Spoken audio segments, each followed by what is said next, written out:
Silence in a packed courtroom today as Umar Zamir, the man accused of killing a Toronto police officer, gave a tearful apology to the family of Detective Constable Jeffrey Northrup.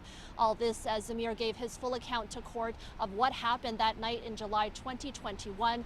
Zamir testifying that throughout the whole interaction with Northrup and his partner Lisa Forbes, he did not see a police badge, he didn't know that the plainclothes officers were officers, and he didn't hear the word police. Zamir telling a jury that as he was preparing to drive out of the underground garage, he saw officers Lisa Forbes and Jeffrey Northrup rushing towards his vehicle, but he says he didn't know they were police. He says the pair ended up standing on the driver's side of the vehicle, Forbes knocking on the window and pointing in a downward motion.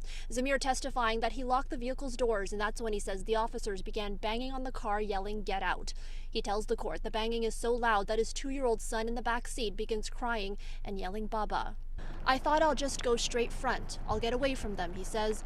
"The moment I did that, that's when this dark gray van blocked us." Zamir tells the court he hit the brakes to avoid a collision, but still hears the banging and the words "stop, get out" yelled multiple times. He describes his pregnant wife hyperventilating and said he was worried she would go into labor. He says he turned to put his hand on his son's knees and was looking back at the rear window as he reversed. He says the banging then stopped and he thought he had left the man and the woman near the van. "I stopped. I looked front. There was no one in front. Then I moved forward and go out of there," he says.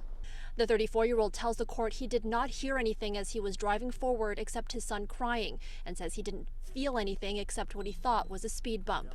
It wasn't until the arrest moments later that he learned from one of the officers that the speed bump was actually a police officer, and found out at the police station that the man had died. Later in the day during cross-examination, Crown Prosecutor Karen Simone pressing Zamir on what he saw and felt in those moments. Simone suggesting he could see the 6'3", nearly 300-pound Northrup as he maneuvered his car and felt the car drive over Northrup's body. Zamir maintains he never saw the officer after the first time he drove forward and only felt what he thought was a speed bump. In a powerful moment, Zamir, through tears, apologizes to Jeffrey Northrup's family. Quote, "Whenever I think about the family, my heart bleeds. I know the father and son bond. I can't even think of how the kids are doing. I'm so sorry. I didn't mean to hurt your dad. I just wish I could bring him back. I just wish all of this didn't happen." At the University Avenue Courthouse, Erica Natividad, City News.